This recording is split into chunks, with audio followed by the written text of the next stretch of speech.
Hey, what's up? And we have something fragile.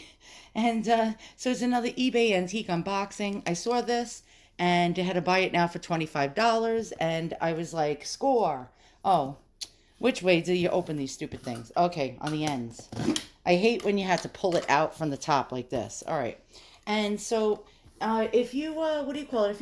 If you like my videos, like my unboxings, like going down the Google rabbit hole with me, learning about these things, why not consider donating to my channel, where I'll do a shout out for you and dedicate a whole entire video to the item that I purchased with your money. In the description below, there will be a PayPal link. And also, I do appraisals. If you have something old and antique, and you're interested to find out the history of your item and a value, contact me in the comments below, and I charge $30. And we'll do a whole entire video. You'll send me photos, loads of photos, and we'll do a whole entire video about the history of your item and its value, comparing it to other sold items, and we'll have fun. All right, so I hate that this is this way in this orientation. So let's go like this. Let's pull it out. And let's hope it's not broken. Because again, it's fragile. And okay, so far the packing is good. Okay, so let's get this baby opened. Hold on. Let's pull the camera down and see what we got here. So it's glass. I'll give you a hint.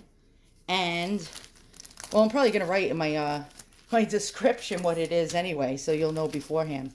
Okay, so we're in two pieces here. This looks like a nice fat J. Only kidding. I don't even smoke pot.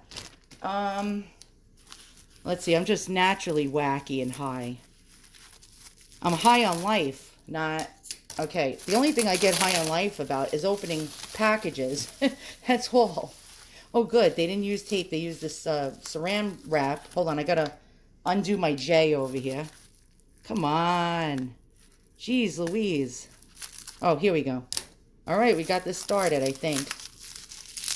Come on. Open. Open sesame. All right, I'll be back. Like I was endlessly droning on before about donating to my channel. See, I'm not Rockefeller. I'm not the Vanderbilts. You know what I mean? I'm just a regular Joe Schmo, Joe Blow. Like probably a middle class person who can't afford to buy the things that I really like. And so if you enjoy these unboxings, I could monetize my channel, but I don't want you guys to get stuck watching commercials. And super chats take 40%. So YouTube takes 40% of the donation. So that's why I'll put my husband's PayPal address in the comments, in the description below, actually. So if you want to send me a little hooch, that would be awesome. And then we can continue to do these unboxings. All right, so far the seller packed it really nice, and it is an antique perfume bottle. Cool. I love these old antique glass perfume bottles. And the top on it is supposed to be sterling silver. So we will find out in a moment. Let's get this open. And look at this. Tell me that's not the coolest thing. It has like a straw. Let me just raise my stand. There we go. And so it has like a straw. You screw this in. Let's screw it. Screw that. And so you screw this in. There we go. Okay. And the cool part about this is, well, this is supposed to work. We will find out. This is supposed to pump up and down, I think. Wait. And wait, how do you get these damn things to work? Well, son of a bitch. I never had one of these before, these type of old perfume bottles. Apparently this... Oh, wait. There you go. So you wow, that's a pain in the ass. I wouldn't want to have to be a woman doing this. All right, that's why they perfected perfume bottles. All right, so who made this? What country of origin? So what do? You look as closely as you can for markings. So we're going to turn this around. Aha, I see the words. And enhance, focus. Let's try to, there we go. We see the word sterling silver. And to the left of it, it says R and B. Now, my guess, and I'm no expert, again, I'm not Dr. Lori. I tell you that in a lot of my videos. I'm not going to tell you I'm a know it all and I know every single thing because I don't. I learn just along with you guys in my videos. So, what I'm thinking is American. And the reason being is because if it was British silver or, silver from the UK, it would have a rampant lion or a lion on all fours. You'd see another box with sometimes it would have an anchor in it or another symbol letting you know the town in the UK. And the third would be actually a letter. So you would look the letter up and you could find out the exact year the thing was made. Since we don't have those symbols and we only have the words sterling, silver, and the words R and B, now you know that it's most likely almost 99.9% not English. Very interesting. So we can find out. We're going to go down the Google rabbit hole and try to find out who R&B was. It's not a singer and it's not a genre of music. But these bottles are really, really cool, made out of cut glass. And again, sometimes the manufacturer of the metal atomizer pieces would be one maker, and then they would get the glass from other makers. So if it's a U.S. company, not all the glass would even come from the U.S. A lot of times it would be imported from, say, France or Europe, Czechoslovakia, all different places. So we will never know unless there's a marking on the bottom of the glass. Yeah, I don't see any. Who made this glass? My guess, it could be early American brilliant cut glass. If not, it's most likely French and possibly made by a company by the name of Baccarat. So let's get in there close and look at the pattern. So again, I am no expert. It looks like a diamond pattern. And then as we go up, we have these beautiful hand or wheel cuts going through it. This is not pressed glass. How you can tell, it has a lot of weight to it. And if you look really closely with pressed glass, you'll see mold lines going down it because it was pressed in a mold. With hand-blown glass or crystal glass, first of all, crystal is much heavier because it has lead in it. Regular glass does not. And regular crystal or hand-blown glass will not have mold lines in it. So that's how you can tell. Now, a pressed glass item, the cuts or the little details on it would be rounded and smooth to the touch and not as crisp and sharp as this. So that's how you can tell the difference between pressed glass and crystal or leaded glass or hand-blown glass. Sometimes also hand-blown glass would have a pontil mark, which would be right in the center of the bottom of the glass, but most companies rounded that out and buffed that out. Usually Czechoslovakian companies left the pontil on the bottom, or Italian companies. So my guess is early American brilliant cut glass. Let's go to a cutaway and we're going to check out other bottles like this. Now, how old is this? And I'm guessing, but we'll do some more research. My guess is from about 1895 to about 1900, especially with this type of atomizer piece on the top, which I think is awful because you have to use two hands to pump it up and down. As time went on, they perfected these atomizers and also added bulb syringes. And those rubber bulbs were awful. Collecting those are a pain in the ass because 9 times out of 10, those rubber bulbs have dry rotted. So I always like to get atomizers or piston pumps with the metal pieces because they'll generally last forever. And this silver is actually in really beautiful condition with no tarnishing. But the beauty of old silver is if you get old silver and it's all tarnished up and blackened, it'll come right off and you won't take the layer of metal off with it. If it was silver plated, then I would be nervous because as you're trying to polish it, a lot of times it's such a thin layer of silver plate that it comes off and you see the base metal underneath it. So you're always safe with sterling silver. All right, so let's check the cutaway out. We'll look at other bottles similar and learn something about it. But before we do so, let's look at some other old bottles. I forgot to show you these. I have many more in my collection, but these are just other examples. Here's another example of a piston pump atomizer. This one made in England, but it's not made out of silver. The top is plated. And this you would press down, up and down. Let's try to do that. And that would dispense your perfume.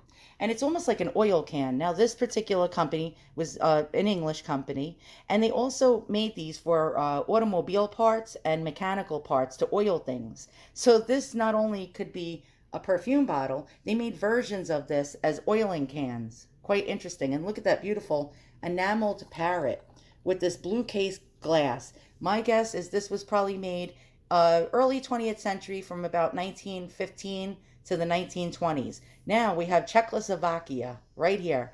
And again, we have that rubber bulb that I was telling you about, usually covered in cloth. But the sad part, yeah, focus, focus, enhance. The sad part is 9 times out of 10, these rubber bulbs dry rot. This was made about 1907, 1908.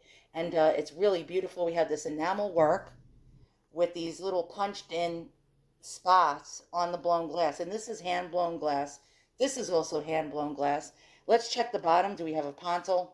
Actually, it was ground out, but you could see that little spot right in the center that almost shows you a little puncture right in the middle. And that's where they cut the glass from the rod when they were hand blowing it. And this is a gorgeous, like almost cranberry ruby color. And this is a rare color. A lot of people love collecting any kind of glass in this color. So there you go. Let's go to the cutaway. Let's check out some other perfume bottles and one similar to this and try to figure out who R and B was.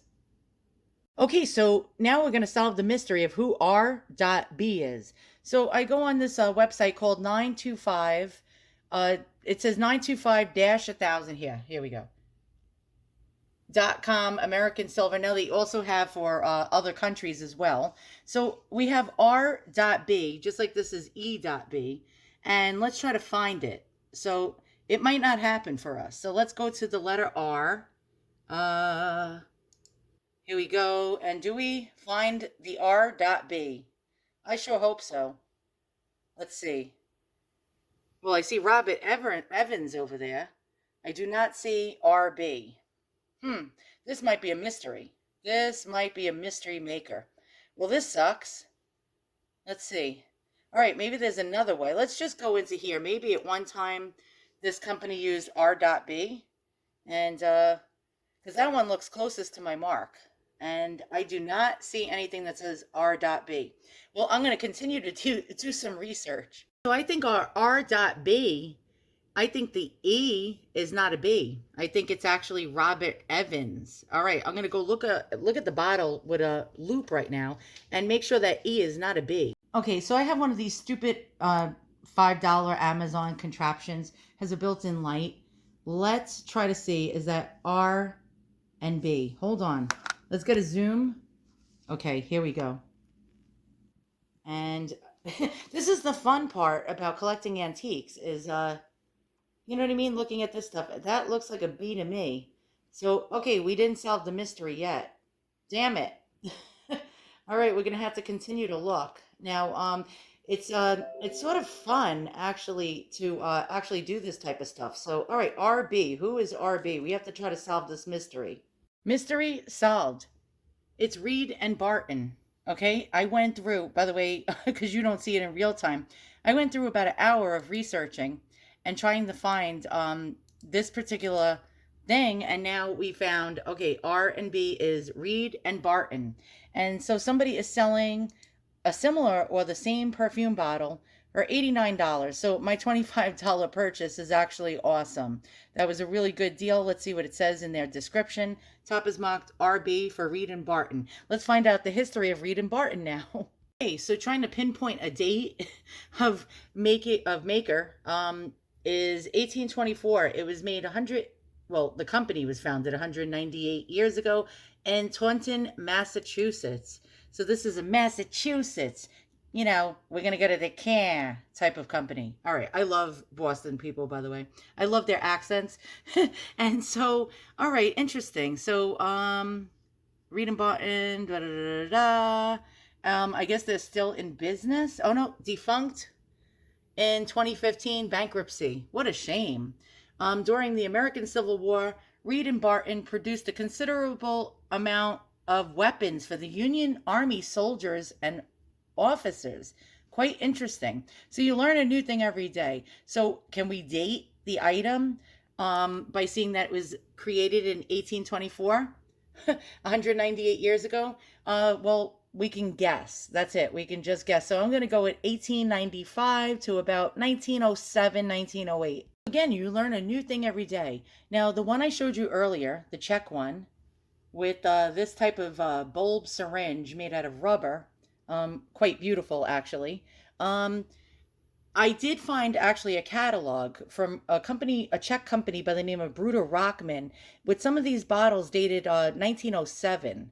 But I found out that today, you see, you learn a new thing every day, that these were made even back in the 1890s. This particular top right here um, is called an Aladdin lamp hardware.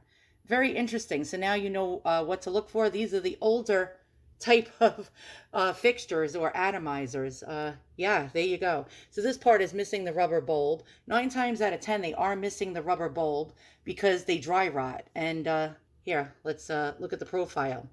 Very interesting. Further go down the Google rabbit hole. I found an original patent for an Aladdin fixture circa 1900. So this was patented in 1900. So if you find perfume bottles with this Aladdin genie type of shape on top or fixture, you know it's a really early one from the 1890s to early 1900s. Okay, so we learn about dating my particular piece, and here it says the early cut glass atomizers were fitted with thin metal siphons, and it wasn't until the 20s when the atomizers were fitted with long glass siphon tubes. So as you can see, the particular metal piece that pumps up and down, which is the atomizer, on mine is all metal. So that's how you know an earlier one from a later one. Later ones, the rest of the siphon piece that would go into the bottle would be made out of glass or some other material, sometimes even celluloid, which is outrageous. It would be like a straw that would draw up the perfume out into the nozzle of the sprayer. So the early cut glass atomizers were fitted with thin metal siphons, and it wasn't until the 20s when the atomizers were changed. Now I'm going to show you some 1920s and 1930s type of atomizers. So now you'll know you have a later piece. A rubber bulb syringe would have been attached to it. And I keep getting, oh my God, YouTube notifications as I do my videos. But these are later. These are 20s and 30s. So now you see the different types of tops that you'll come across when you're thrifting or searching. Now, the Genie Aladdin top type of ones with the rubber bulbs you see are early from the 1890s to about 1907, 1908. And these come later. Now, mine is also an early piece. So the silver siphon straw that goes in the bottle and the pump on the top is telling me again that that's from about the 1890s to about 1910. Very interesting. So now I hope you learned something. And again, here's 20s and 30s bottles. And this is the type you'll see. And again, you'll have, you'll see like a long silk type of tube that goes down and the rubber bulb is attached to it. And stay away from those rubber bulbs if you're collecting, unless it's in mint condition and it's not dry rotted. These actually deflate, become dry rotted, and generally fall off the bottles, and then you're screwed. It's very hard to find a replacement for that. So when you have those type of ones, they're hard to collect. That's why I always look for the metal atomizers, so they don't get damaged. Now, when I do find them with the rubber bulbs, I always keep them out of sunlight, and I keep them out of extreme temperature and keep them in my china closet, because eventually, unfortunately, those rubber bulbs, even though they're generally covered by some kind of netting or material like this, they will deflate and they will dry rot and they will actually fall off the bottle. And then you're screwed because you won't be able to find a replacement. Wow. Look at that one. 1900 to 1910. That's a crazy looking piston pump. And these piston pumps are beautiful too. These are from the 20s and made out of metal. Really interesting. It says bulbless. Yeah, so these were bulbless and they were made by Baccarat, which was a French glass making company which made luxury glass items. And here's some Czechoslovakian style ones from the 20s and 30s. Very, very interesting. The Czechs, also, if you look at perfume bottles when you're finding them at thrift shops or eBay or wherever you're looking, a lot of times you'll see rhinestones or little jewels on Czechoslovakian bottles. So that's another telltale thing to look for. Again, this is a Czech Aladdin hardware one, missing the rubber bulb. This one has its rubber bulb, but 9 times out of 10, those rubber bulbs, like I said, are missing because they're dry rotted. So I hope you learned something new today. Once again, thank you so much for watching, and I'll see you guys all soon. So long.